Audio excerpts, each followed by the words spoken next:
Hey everybody, welcome to a Thursday edition of Box Seats. I'm your host, Frank Holder. First of all, thank you for joining the show. If in case this is your first time watching the show, this is a show where we talk about sports, but the sports we talk about, we have conversations with comedians and they give us their take and all that. We usually have conversations with comedians who've been traveling all over the world. They've done things. They've been in the comedy game for such a very long time. They can go back as far as Def Comedy Jam, if not even before. So let's get ready to jump into the conversation and let's definitely jump into the show. First up is my man Fig. Fig, how you doing today, brother? How's everything? I'm good. Where's Talent? Talent missing. Talent missing. Fig, something wrong with your mic. Can you check it a little bit? Is something wrong with the mic? You can't hear me? Yeah, I can hear you now. I hear you now. It's not bad. All right. Okay. Now let me get ready to bring in the other comedians who's traveled the world and been in all kinds of films and things like that too. My man, Mr. Rodney Perry. Rodney Perry, how you doing today, sir? Hollywood, baby. Yeah, I see that. And then we got to bring in my man, Mr. Amir Sealy, who is what I call our sports connoisseur, because he can talk all kinds of sports conversations right there. Amir, how you doing today, brother? I'm good. Good to see you, gentlemen. Happy Thursday. Yes, Amir sir. always doing some fly shit. Yeah, you know he do. You know how he do. Let's get ready to jump into the show. The first thing I always talk about is the COVID report. I was going to give you guys an update on the Olympics, but I think people at home are more concerned about Chris Paul. This morning, the people were saying that Chris Paul is one step closer. He's definitely in deep with the COVID protocol and everything else, but he's one step closer to possibly getting some kind of decision on whether or not he's going to play sooner rather than later. We talked about this a lot yesterday and everything else, but that's the update as of this morning. Fig, your thoughts? Yeah, man. I wasn't really that concerned with Chris Paul because I know it's a private thing whether you get the vaccine or not, but I think somebody said earlier this week that they believe he was already vaccinated, and when you're vaccinated in the NBA, your COVID protocol, the time that you need to be out is shorter, and I believe they expected Chris Paul to possibly be back, especially with what happened yesterday and in the West and their season being extended. They expect Chris Paul to be back possibly for game one, certainly by game two. You heard that? Is that what you heard? I didn't even hear that. You heard that? That's your thing? Earlier, yeah. This was earlier in the week when they first brought it out. Okay. Rodney Perry, your thoughts on this? I'm still trying to wrap my mind around what exactly is he supposed to have done. They want him to get a vaccine. What's going on?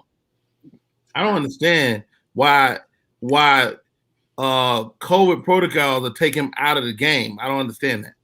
Yeah, honestly, I can't explain it because I don't understand it either. I'd love to talk to you, but I'm lost because this dude has the worst luck. You know what I mean? He just has the worst luck. So I don't even know what to say about that. Amir, what's your thoughts on this? And we can jump into the show. Again, it's one of those situations, like you said, it's kind of shrouded in a lot of secrecy, and quite frankly, hopefully, they can give us some better understanding of exactly what that exactly means. Usually, under these circumstances, we've always heard that the person actually had COVID, and then they had to follow these specific things. In this particular case, that doesn't appear to be the case. With him also being the president, I guess, of the Players Association, maybe there's this is just a way of them trying to, get the players and the rest of the NBA to kind of, fall in line as far as, getting vaccinated, or at least, thinking about, going down that process. You know what, Amir, that's a great point. I didn't even think about that. He is the president of the Players Association. So maybe they figured if they let him slide, it would look bad for the rest of the players. So they got to hold him to the highest esteem, highest protocol. Perfect sense. Didn't even think about that. Next story up, man, is I don't know if you guys heard this story or not, man, but Fig, I'm going to throw it to you first. Jimmy Kimmel is getting his own college bowl. His name will be the title sponsor of a college bowl that's going to play on December 18th on ABC. So it's basically going to be called the Jimmy Kimmel Bowl. Now, I don't know if you all heard that or not, but I think that's, in my opinion, Fig, I'm going to throw this to you, that's going to start a whole lot of, going down the wrong path of popularity of people now. Well, my name is on a bowl, and you know what I mean? I don't like it like that. I'm not liking it at all. What's your thoughts? I had my name on the bowl years ago. It was my cereal bowl.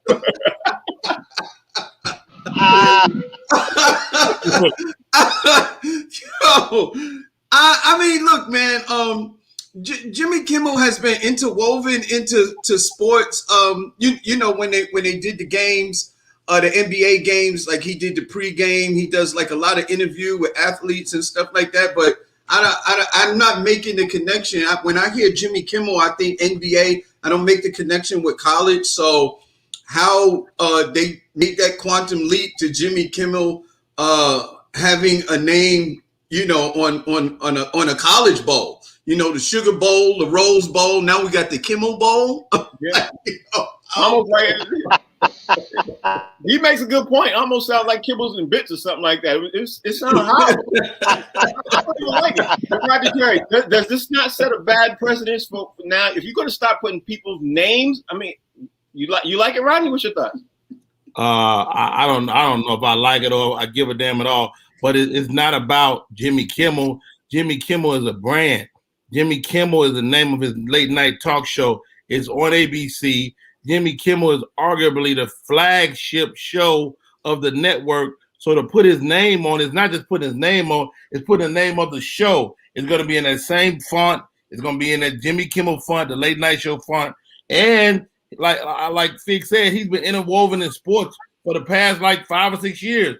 Everything that ABC has, they run it through that Kimmel show. So I think it's just a way of further solidifying the brand, the Kimmel show that's attached to that TV show. Okay, all right. Amir, do you agree in this or disagree with what Rodney and Fig are saying? What's your thoughts? You know, both of those are very strong points. I mean, you know, at the end of the day, I guess, you know, like anything and everything, the way culture is, you know, has been set up, and especially pop culture in this, you know, modern day version of it. People are, you know, branding themselves on everything. You know, right now it's like you said, it's a college bowl, but you know, who's to say down the line we won't see more of this from other, you know, various big name, not only, you know, comedians and things like that, but you know, other people just in general. This seems to be probably one of those, you know, stepping stones that, you know, we'll see somewhere down the line, and we'll see more people probably following that same vein. So, you know, as always, I'm always curious to see how this thing plays out, and then, you know, where the snafus are when people start feeling away. It's like, well, why don't I have a bowl yet? You know, so it's going to be fun. Honestly, go ahead. I'm sorry. No, go ahead.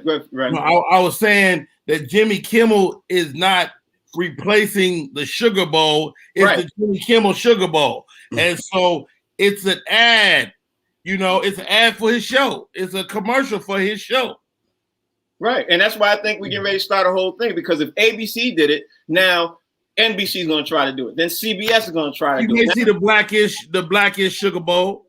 Yeah, that's, you know. That might be the blackish grit bowl. We like grits more than sugar. Yeah, and that might be for HBCUs, but it might happen. Listen, I think it's starting the precedent going down the wrong road. That's all I'm trying to say. I just don't like it, because now networks are being in the, but that's my opinion. You know what I mean? What do I know? You know, what do I know?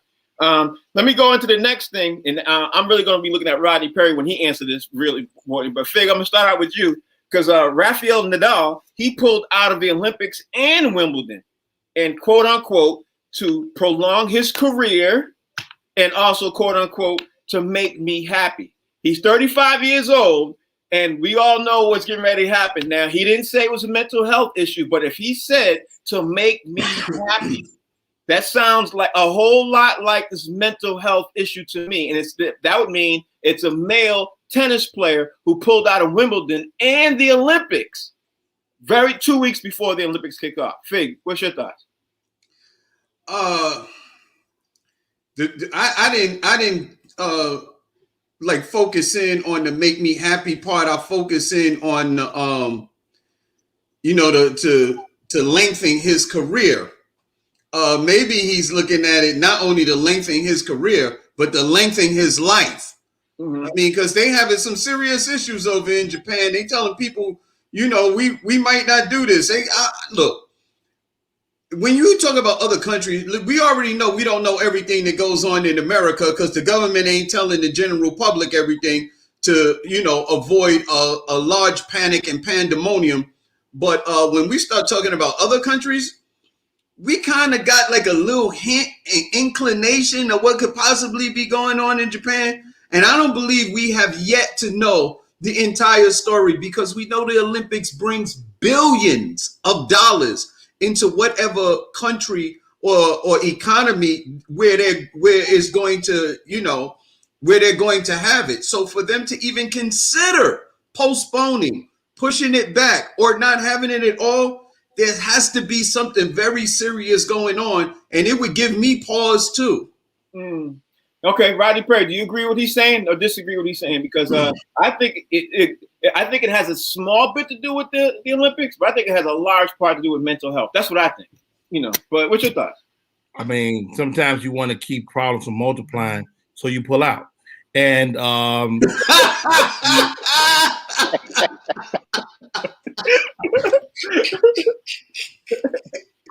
if you can foresee an issue, you pull out just to avoid.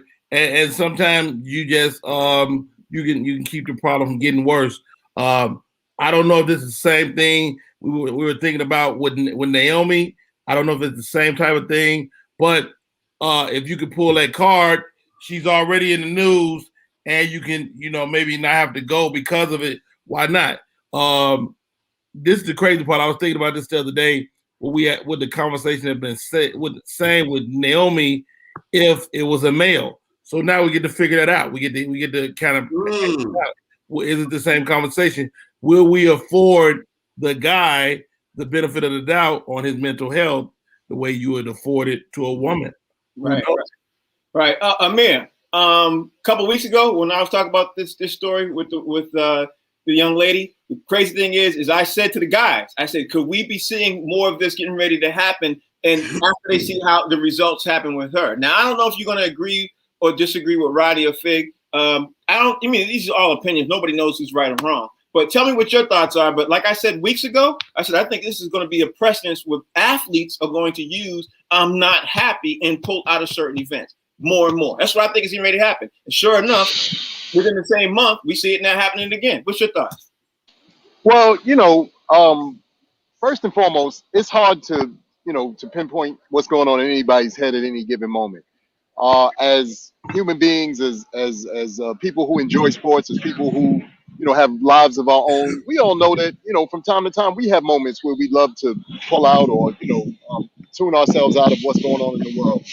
I don't think athletes are any different. I think one of the real caveats for so many of us is most times we tend to believe that if you're a comedian, as Fig and Rodney are, or if you're an athlete, that you don't have regular everyday issues and problems that you have to deal with on a regular basis, just like everyone else. So sometimes those things do override you trying to maneuver what makes your money or what your career is, because maybe something going on with a family member is that important to you, or maybe something going on within yourself is that important. So I don't foresee it being any real bad thing. We all have those days. Why shouldn't they have them as well? That's the way I feel about that. Okay. All right. I'm not going to even say anybody's opinion is right or wrong because this is all opinionated. But I'll move on and I think Fig, we can sort of circle back. Go ahead.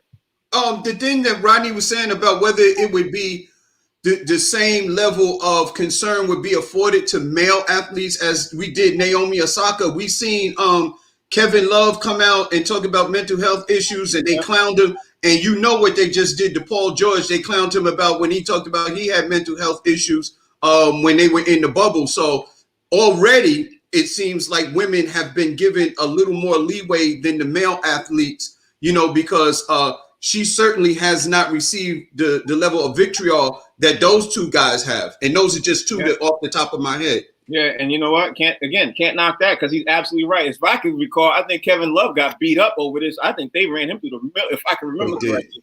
I think they let him have it. Next story up, man, and I'm gonna throw it to you, Fig, and start out with this. John Calipari, he wants to coach again in the NBA. We all know there's 8 coaching vacancies and everything else. If Calipari comes back, that's gonna take away from obviously some other opportunities for some people who might have been able to get that opportunity. I'm going to start with you, Fig. Do you like the idea when you hear John Calipari, who's now the coach of college team of Kentucky, he wants to come back after an unsuccessful couple of years when he used to coach the New Jersey Nets years ago back in the 90s? What's your thoughts? Well, look, I hate to address the elephant in the room, but it is what it is. We already know that there's a level of look, they get a level of privilege. Let's just call it what it is, privilege. Calipari has been a successful coach in the college ranks. He wasn't successful in the NBA, but you know, when you have the complexion for the protection, you always know there's a second, third, and possibly fourth and fifth chance out there for you. So I'm sure that some NBA owner will be more than happy to let Calipari fill that open slot, you know, if they have one. I think that he would probably wait for the ideal job because his name comes with a level of cachet because of what he's been able to do in the college ranks. But I think that he will definitely look. If Steve Nash could get an opportunity, why not Calipari? I mean, he does have coaching experience. Yeah, it said the same thing. Rodney Perry, your thoughts? I mean, will Calipari be a good coach? Yeah, I mean, that's a good look for anybody out there in the market. But it's like it's a counter move, I think, to what we saw yesterday when we had the conversation about these black head coaches going, you know, in deep in the playoffs, and so. The idea we kicked it around yesterday about maybe these guys getting more opportunities, but just whenever it seemed like we got to get another look, they dig up another white coach from somewhere. So, yeah. Okay. Amir, somebody said yesterday on TV that we keep recycling the same white head coaches. We need to give people other opportunities. And I think that might have opened the door up for college coaches to say, well, I could step in because I have a great, obviously history in college. John Calipari now pops up literally 24 hours after I heard that. Your thoughts? Well, I think this also stems to something that you guys addressed, I think last week sometime or some shows back when you were talking about, unfortunately, how high school is getting ready, some high schoolers are getting ready to be paid. And then the college game won't be the same, So a lot of kids that they would normally get in the college rankings, not that college, won't have college basketball, but it won't be the same as it has been in the past. And I think what's happening is you're starting to see coaches either totally, resign from coaching or make a transition to the next level because they know that you won't be able to have the same, overall effect that you've been able to have, over the last few years in the college game. You look at, what's happened, over the last few years, your Dukes, your Kentuckys and all that haven't been the same, since all of these new, nuances have started happening at the lower rankings. So, like anything and everything to, both Fig and Rodney's points, then we start looking to where we can jump to next because we know that we can't do anything anymore at this level. And I think that's really what you're seeing going on with John Calipari. All right. Now, before I jump into the NBA and continue on the conversation about the NBA, I want to mention one thing because I saw the story, and I don't know if you guys saw the story, but there is a soccer player. His name is Paul Pogba. He removed a Heineken bottle. You know what I mean? There's a Heineken bottle that was sitting right in front of him when he was doing his press conference. He removed the Heineken bottle from, and being in front of him. And this came in maybe 2 or 3 days after Cristiano Ronaldo. He removed a Coke bottle that was in front of him. Now, the guy Cristiano, he removed the Coke bottle because he wanted people to drink water. You know what I mean? But Paul, he removed the Heineken bottle because he's a Muslim. And overseas, these sponsors are starting to put bottles right and directly in front of people. And, these athletes are not liking that. They're not liking it at all. Fig, when you hear this, man, what's your thoughts? Athletes have become brands themselves and what they stand for, they're being more outspoken. So, I mean, unless you're endorsing Heineken or Coca-Cola or whatever, why would that be in front of you? Like, when the NBA when their players do their press conference, I think they have Gatorade in front of them, whichever brand that is sponsoring that particular event. Those are the brands, or the athlete themselves. Those are the, they call it product placement. That's the product placement, that agreement that they have. So if that's something that you don't endorse or something that you don't condone, I see no reason with you having the ability to be able to move it out of your way while you're doing your particular press conference. I don't know how it works in soccer, but I think in other sports you have to, as far as the NBA and the NFL and stuff like that, I think you have to toe the line whatever the brand is for that particular shield.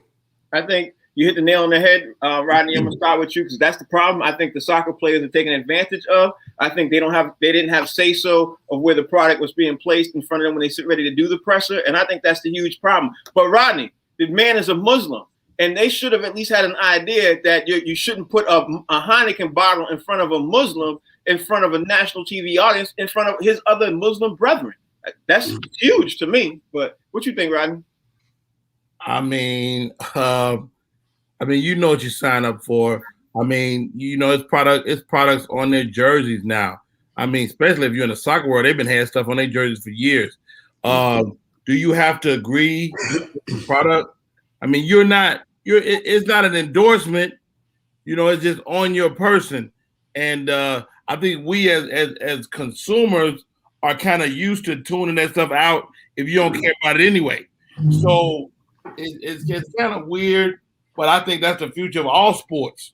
I mean, when you get in the NBA and you see that little Wish logo, I don't know if y'all ever ordered anything with Wish, but the shit take like 100 years, like it was really a Wish. I don't care if they put it on the jersey or not. I need the product to be worth a damn if the NBA goes. You know what? Only Rodney Perry would say that. The middle. Okay, I got you right. Have you ever used Wish? No, I know because it takes so long. You're right. Listen, I ordered a speaker that you attach your phone to get, it never showed up. They had to end up giving me my money back. And I saw a video of somebody with a vehicle and their tires was about as big as my hand. And they said they got them off of Wish. Yeah, I bought something for my daughter. It took literally like 4 months. Like I forgot I ordered it. Yeah. Wow. Okay, Amir, what's your thoughts on this, bro? Well, I think both Fig and Rodney, somewhat nailed this whole ideology. The players, as Fig said, they all are becoming brands within themselves, and as part of your branding, obviously, you're trying to endorse things that sit with you morally and sit with you, the right way. To Rodney's point, he's absolutely right. Some of this is stuff that you sign up for because it goes along with the branding of the bigger picture. So, I don't think that cats, to me, definitively need to explain anything. You can always tell your fans or, make a side video or something saying, I don't endorse, A, B, C, and D to me. But I know that seems like extra work. But I'm like, look, you out here, you're doing a great job of being an ambassador for your sport. And then, you're also being a great ambassador, for who and what you are. So the two kind of run hand in hand. You just got to pick and choose your moments when you really want to, address that kind of stuff. Right. All right. Now the next topic I'm going to talk about is related to the NBA, but of course I want to talk about the games. But there's a precedent that's getting ready to happen. I'm telling you all right now. I can see it happening. And I'm gonna throw it to you first, Fig. Now I don't know if you saw this, Fig, but I'm gonna tell the general audience out there in case they didn't see it. There was a video that literally trended. It went all over social media of this white guy having a fight in the stands with two other white guys during the Phoenix Suns Denver game. Now I don't know if you all saw this video. But the white guy, he turns around. One white dude who has on the Denver Nuggets jersey, he leans over, he passes him up. The other guy, he grabs the Phoenix Suns guy, and then the guy who has the Phoenix Suns jersey, he beats up both of these dudes. He basically knocks them both out in the seats. Now, that's what the guy did. Now, here's the story. Devin Booker literally said, after it was trending, Devin Booker said, somebody get me in contact with that dude. I thought he was just saying it to say it, to be funny because he wanted to, say something, hey, thank you, you know what I mean? Because at the time, it was a struggle during the series. Devin Booker now, Fig, he awarded the dude, the guy's name is, let me see his name. The guy's name is, and now, of course, I can't see it. Oh, his name is Nick McKellar. Devin Booker has now awarded that dude who had that fight in Denver and beat up those two dudes in the stands in Denver wearing the Phoenix jersey. He now has awarded that guy tickets to the next game, front row, or at least in the front row section. Fig, it's setting a bad precedence to me.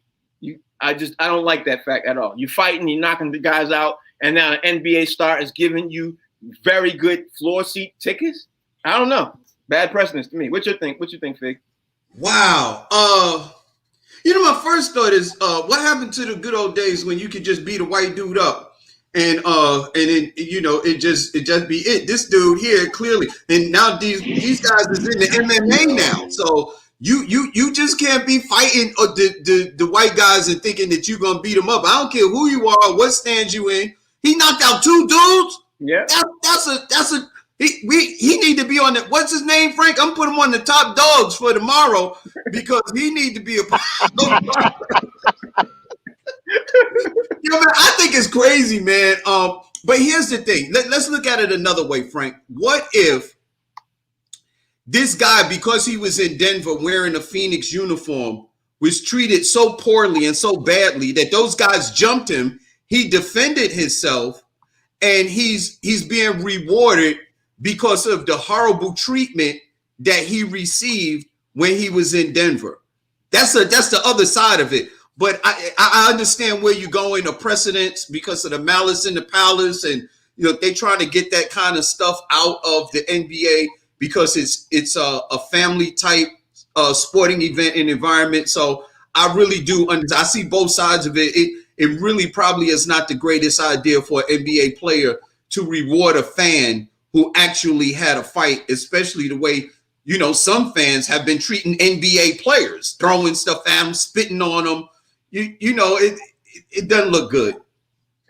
Well, for your point, what you said, Fig, I think obviously what you said is right. And especially the last point you said was right too, because it's the precedence for me, Rodney. I'm gonna throw it to you, Rodney. It's the precedence for me because it can take, now, first of all, there were 3 white guys, so it's not a racial thing. But the guy was wearing a Phoenix jersey, and he was in the Denver stands and fought that and everything else. I just don't think you should reward fans for fighting for any means in the stands because the younger people are always watching, and that might be something they might want to start. You never know when somebody's going to start filming. You know what I mean? You might be rewarding a bully who you just didn't catch the first part for the next incident. You know what I mean? Rodney, what's your thoughts? Right. I mean, that's definitely not a bad thought at all, Frank, man. I mean, you getting mad. People throwing stuff at the players. People. These are the same people. I mean, they're throwing stuff. They're hitting you with water bottles. They're spitting on you and stuff like that. This is the same guy. So you cannot reward this type of behavior. Somebody should have whipped his ass in them stands, but he's obviously good with his hands, and he handed out some ass whooping. Mm-hmm. So. But to have an NBA player get involved, I think this is something he should have stood down and just stayed out of. Yeah. Amir, I don't know what you think, if you agree or you disagree, but I think the NBA player should have not got involved. And I'm surprised the NBA itself didn't step in. But not only is it everywhere, everybody's even talking about it. It's on ESPN and everything. I mean, people are talking about it like it's a great thing. Amir, what's your thoughts? What's so interesting? Rodney touched on it a quick second, and we've alluded we've avoided this. But let's for a quick second change the color of this situation.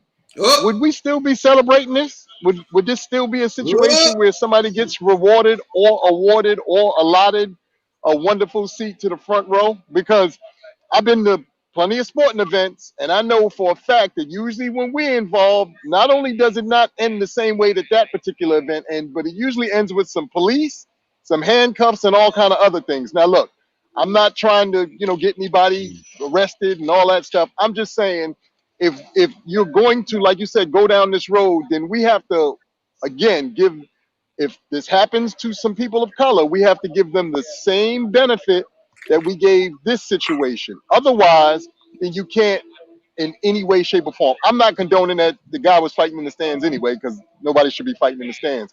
But I'm just saying it's interesting how this particular circumstance has gone viral and it's become some sort of, saving grace kind of thing. Whereas, like I said, if it was some people of color, they would be vilified and it'd be said that they were acting out of concert and all this other stuff. So interesting. Amir, you're trying to get us down the path of a whole nother show that you and Talent have on a regular basis. I ain't going down that show. I can't hear you, Amir, but I'm not trying to have that kind of show. No, I wasn't. I was just saying in this particular instance, though, because of, the way, like I said, it's gone viral, because things like this usually don't go viral when, Like I said, I we're get it. involved. That's all I'm saying. No, I get it, and everything you said was absolutely right. Because if that had happened to any of us, it'd be a whole different story. Now let's talk about the NBA, man. Fake, I'm gonna throw it out to you first because I know you saw the game last night. Because we were talking about how soft Embiid is. We talking about, and then yesterday you kind of stuck up for him, and you said, I did. You kind of stuck up for him. As soon as you stick up for him, the Sixers lose a 26-point lead like you jinxed them or something. I don't know, but I'm gonna ask you this, Vic. Was that the worst loss in Philadelphia 76ers history? Because to me, I can't think. I racked my brain. I even did a little Google search. I cannot think of a worse loss in Philadelphia 76ers history because they were up by 26 points late in the third quarter. That's why I think there were some bad Game 7 losses they had against the Celtics and all that. But I think this one was the worst because they were up so much. Now they're about to lose and potentially lose the series. So I think it's the worst. Your thoughts, Vic? I was trying when you said that. I was racking my brain trying to think of something that was worse. The only thing that even comes close to me is like some of the times when Dr. J was on the Sixers and he was, Right. probably one of my favorite players back in the day, and they kept losing, and then they finally got over the hump and won the championship. But last night was horrible. And to your point, Frank, I did stick up for Embiid yesterday, but here's the thing. He was doing the same thing yesterday. I think what Embiid does is he gets happy with that 7 feet, almost 300 pounds, and he's shooting fall away jumpers and 3-pointers when clearly if he would get his big behind on the block, he can literally dominate everybody on Atlanta's team. To me, it is really sad the way that the NBA is trending with their big men. Now, I love the entertainment. I love the 3-point shooting, the excitement, the up and down. But when you take a big man and you put him on the outside and you're losing, it'd be different if they was winning. You're losing, and you know for a fact that there's nobody that can stop him and he could dominate in the paint. It's horrible. And they lost that game just by a few points. And you know that Embiid could score in the paint. Literally nobody could stop him. That's how dominant he is. Yeah. Now, Rodney, I'm going to ask you the same question, but I remember some Game 7s that Philadelphia lost, like especially one against the Celtics when Andrew Toney was playing and Dr. J was playing. They lost, only a handful because they used to beat the Celtics often. But I can't, I don't think that those were worse than last night. I think last night was the worst in Philadelphia 76ers history because they were winning by 26 and they lost that lead late in the third. So I'm going to ask you, Rodney Perry, worst loss in Philadelphia 76ers history? I'm not well versed in 76er lore, but it's got to rank in the top 5 at least as that goes. Just like for the reasons you brought up, how far they were up ahead and how far they ultimately lost by. But you gotta also look at it like this, to Fig's point in reference to the big men in the league. I think guys, y'all got to get used to it because I see big men going further and further away from the basket, and it might not make sense, but and y'all gonna look back years from now and go, man, last person I saw with his back to the basket might be LeBron James,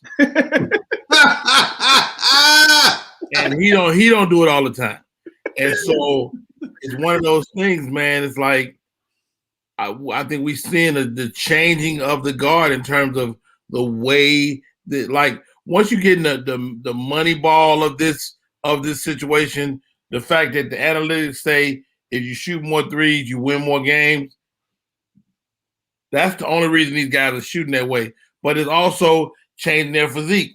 And I will say the leanness of these guys and the way they're built, they're not built to bang. And every time they try to bang, they have an injury. So pause. Oh, they're not built to bang. Amir, I'm gonna throw it to you now because here's another thought too.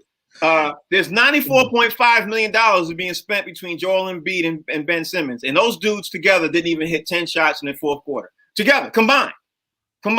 You know what I mean? Matter of fact, I think Joel Embiid hit 2. and Ben Simmons hit 4. So you got what, 6 shots, $94.5 million between Joel Embiid and Ben Simmons, and they still didn't deliver last night. Worst loss in Sixers history? What you think?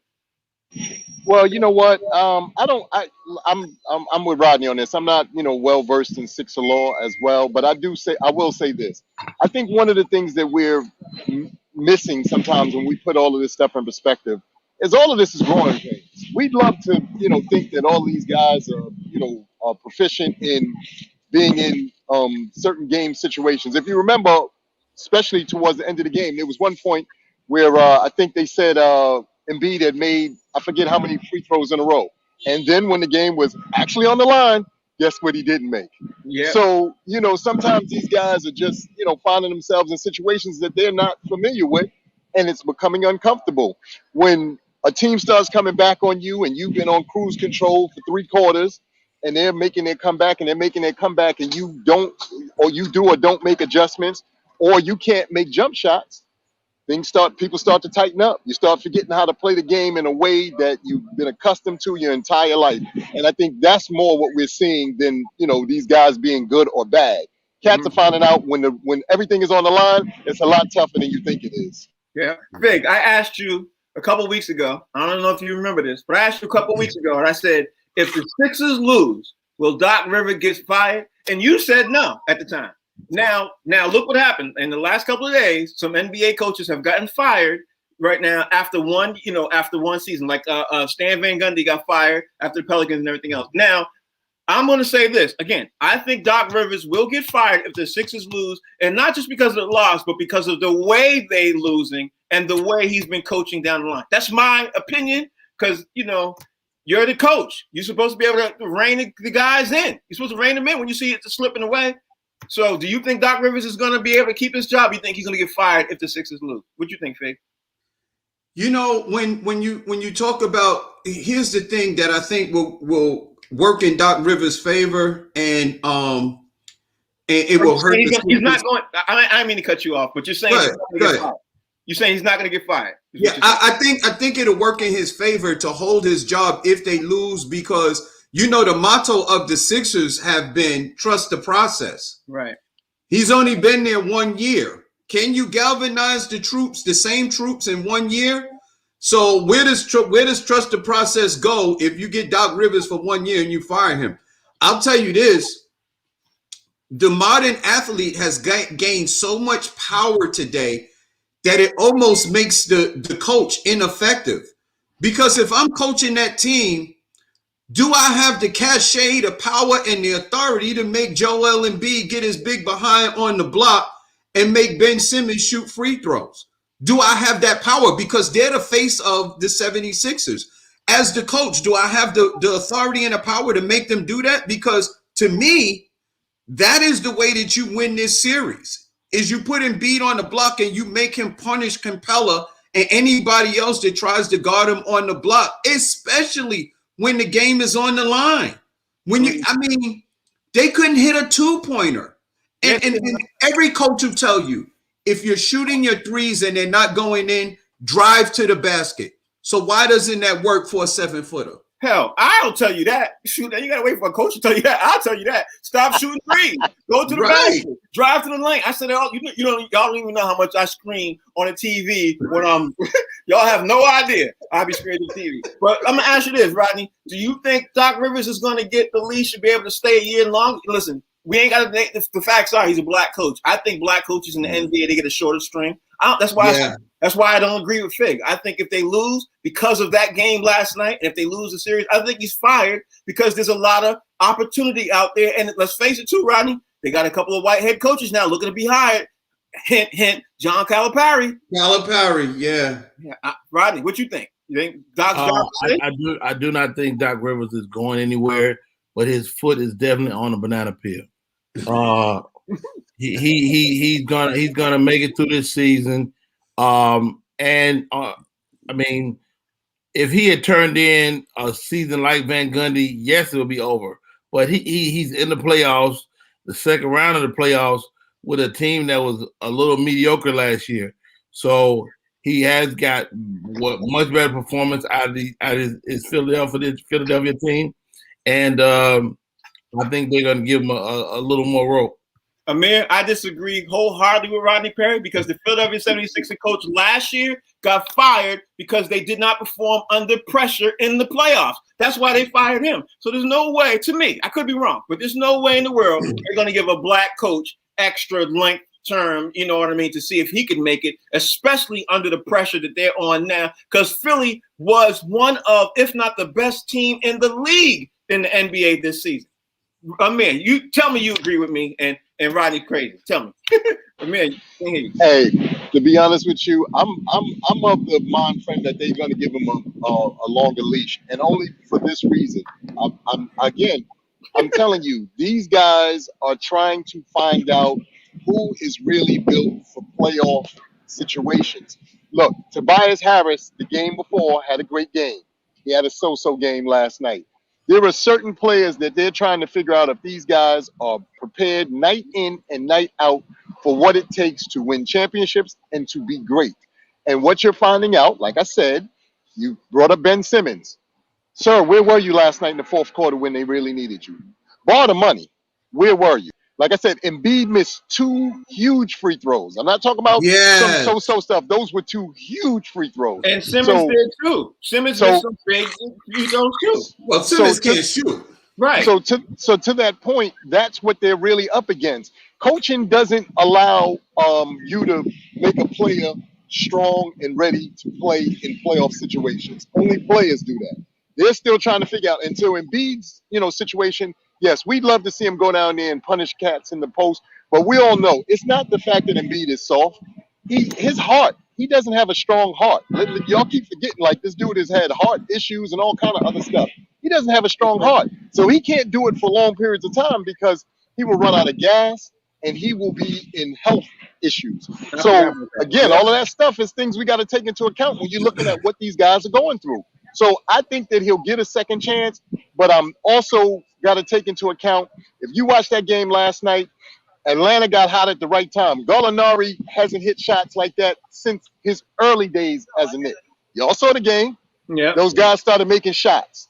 That's the difference. You make shots or you miss. And when you start missing, like I said, sometimes you tighten up. All right, let's get ready to move on. I want to move on. I'm going to leave you all with the last thought to say this. To prove my point, the Sixers lost the last 2 games. That's all I'm saying, you know what I mean? And they 1 game away from getting eliminated, so we'll see how that turns out. But speaking of elimination, Fig, I'm going to throw it to you first. We spoke about PG yesterday. We were talking about the Clippers, and we knew that they was not going to deliver. I don't know about you, but I was really surprised. I didn't even watch that game because I just knew they were going to lose. I didn't even watch it. I saw it. I had to rewatch it on the later on, everything else. And I watched the highlights and everything else. Paul George delivered. The Clippers delivered. Everything else. What's your thoughts about the LA Clippers basically delivering without Kawhi and Leonard? What's your thoughts now on the game? My thing is I said yesterday, I thought that Paul George, because I talked about the game prior when the game that Kawhi got hurt, they both scored like 31 points. Their stat lines was almost identical, with the exception of an assist here and there. So I thought Paul George, he had his ups and downs, but he literally carried his team previously. He was very good. He carried that team. Indiana. He was the star at Indiana. He carried that team. I think which is really funny, Paul George's biggest nemesis in the NBA was LeBron James. He could not get past a LeBron James team.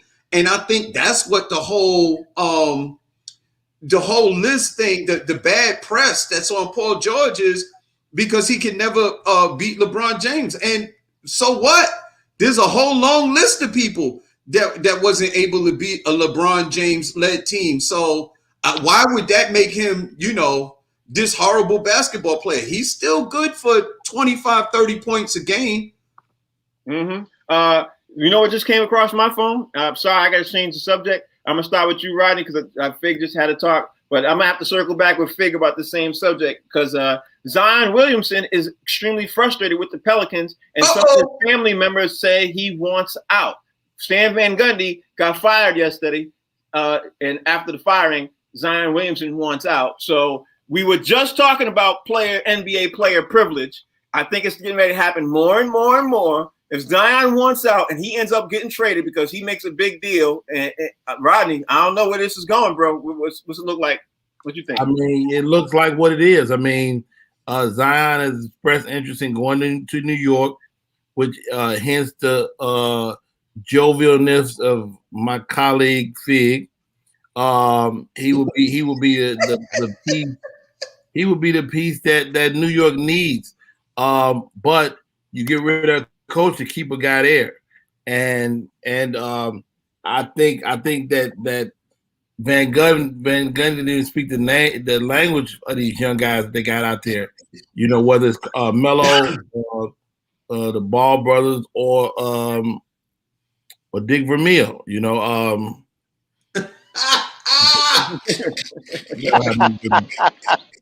Here we go. Short answer is that Zion may want out, but they may have gotten rid of the coach to kind of quell that. Well, you know what? The Athletic is reporting right now. Guess where Zion wants to play? Fig and Amir, you guys are going to be extremely ecstatic because he wants to play with his boy in New York. You know it's coming. You know it's coming. Amir, Fig, I'm going to come circle back with you in a sec. Amir, what you think about Zion wanting out? Because that's exactly where it is, Amir. You know what I mean? He wants to play with his boy that he played with in college. Well, you know what? I've mentioned this, on a few different occasions. I told y'all, it's not so much that the league is player driven now and all this kind of stuff. You're really looking at a situation where a lot of these guys, we've grown up together. We played AAU ball together. We went to 5-star together. We did all this stuff together. And you get to, the pro level, and obviously, yes, you want to be able to compete. You want to be on a situation where, you're going against the best and all that stuff. But you also want some people who are going to show up and play with you and bring, bring that heat. As comedians, Fig and Rodney, I'm sure, can attest to this. When they go out there and there are other people on the show, your job is to go out there and do what you do. Hopefully that raises the other comedians' level as well. So then we got a well-rounded show and everybody's happy. Basketball players are the exact same. I want to go out there, but I want to go out there with some people who are going to go to war. I don't want to go out there with dudes who I'm not sure. I don't know if I want to be here and all these other things. And Zion, unfortunately, he ended up in, one of those smaller cities. We saw, prior to him getting out of there, AD wanted out. So, like you said, this looks like it's going to be something that's going to be happening going forward. If he lands in New York, it probably is going to be a good thing for them because they need an official center and a power forward. Randall could probably move to a different position and hopefully continue to better himself. But only time will tell how this really plays out. So we'll have to wait and see. Amir, I don't think it's a matter of if. I think it's a matter of when. If Zion wants out, I think there's nobody going to stop. They're going to have to do that because he's going to be miserable. You know what I mean? So, Fig, I'm going to throw it to you. I know you got to be extremely happy to hear this because I forgot the dude's name plays for the Knicks, but they played in college together. R.J. Barrett. Yeah, him and R.J. Barrett in the pros playing for New York City. I don't think New York basketball can get any hotter than that. I think the ticket would go phenomenal. Listen, Fig, you got the floor. Can you imagine that? Man, listen. First off, New York fans are rabid. You saw the way that is. You saw the way the New York fan base is so much so that other players like to come and light up the garden. And you know what's really funny? We're going to root for our team, but we love great play. You know what I mean? When Jordan used to come light us up, any great player that come, Kobe, you name all of the stars that come and just put on a show in New York, we may not like the fact that you beat our team, but we're going to celebrate your greatness because we're a basketball town. Here's the thing. I said this in the very beginning. I said, do not be surprised if after his, I didn't think it would be this soon, but after his rookie contract was up, if he decided to leave and come to New York, because that was the biggest thing before Zion got drafted. It was sort of leaked out that the team he wanted to get drafted to was the New York Knicks. For some reason, I don't know what happened in his early years, that he loves the Garden and he would love to play in New York. Him and RJ used to talk about it all the time, and he really felt like he was going to be drafted by the New York Knicks. Unfortunately, we didn't get that draft pick. It went to New Orleans. New Orleans got a gem, but I think the trend is coming, and I believe this started, no shade first. It started with LeBron James. It's going to be very difficult for small market teams to keep the biggest stars in the NBA locked down for a long period of time. LeBron James, Anthony Davis, now Zion. It seems like it's a trend. Yeah, I think you're absolutely right. But no, I'm gonna say this too. This is gonna be my Pelican brief. Rodney Perry, you ready for my Pelican brief? Ready for it? Here it comes. Here it comes. Go ahead. Here it comes. I'm willing to bet that Dame Lillard, right? Ooh. Or Bradley Beal gets traded to the Celtics by the end of the start of next season because of what's happening. Just like what Fig said, these players want to play together, right? They want to play together. Jason Tatum is playing in the Olympics this season. He agreed to play the Olympics with Dame and Bradley Beal. Wow. They're playing in the Olympics. They're getting ready to go in 2 weeks. They all agreed. And you know what happens from the Olympics? And literally, I saw on ESPN a couple of days ago, they felt LeBron started that whole thing when he started to play in the Olympics with G Wade, Chris Bosh, and all those guys. And Melo. Conversation. And Melo had hey, we need to play together. And that's what started all of that. I think it's going to continue to happen. But you know what, guys? We're going to have to finish this conversation up tomorrow because I know the show's over that soon, everything else. I'm still tripping that Zion wants out. He's under a rookie contract. We got to finish having this conversation because that will be huge. He legally can't go nowhere for another 2 years. Yes. Another 2 years at least. So he can make it really bad for New Orleans right now if he chooses to. But I don't know. Talent, Amir, thank you for sitting in for Talent today, man. I appreciate you. Tell everybody out there how they can follow you, Amir. Y'all can follow me on Twitter. On Instagram at ARockSealy, written there at the bottom of the screen, ARockSealy. And you can follow me on Facebook at Amir Sealy. I'm easy to find. I'm always around, baby. Rodney Thank Perry. you, gentlemen. Thank you. I'm easy to find. Rodney Perry live is my handle on all social media. Holla at your boy. We're building some great stuff, man. Definitely. Fig, tell everybody how they can follow you. Great shows, Rodney. At Comedian Fig, all social media platforms. Box Seats, Monday through Friday, 1 to 2 p.m. This is the best damn sports show on TV. We got analogies and Pelican briefs. Yep. And you guys know I'm going to work on more of my Pelican briefs by tomorrow. Y'all can be funny if you want to, but I'm willing to bet that that's going to happen. And I'm also willing to bet that Zion's going to be a New York Knick by the time September rolls around. I'll bet anything on that. Y'all, thank y'all for watching the show. Like Fig said, we're on Monday through Friday. We're also on the Humor Mill channel. Y'all can check us out. Tomorrow, Challenge should be back. And hopefully we might have a guest or two. But if we don't, so what? We're going to keep the show moving, right? That's what we're going to do. Yes, sir.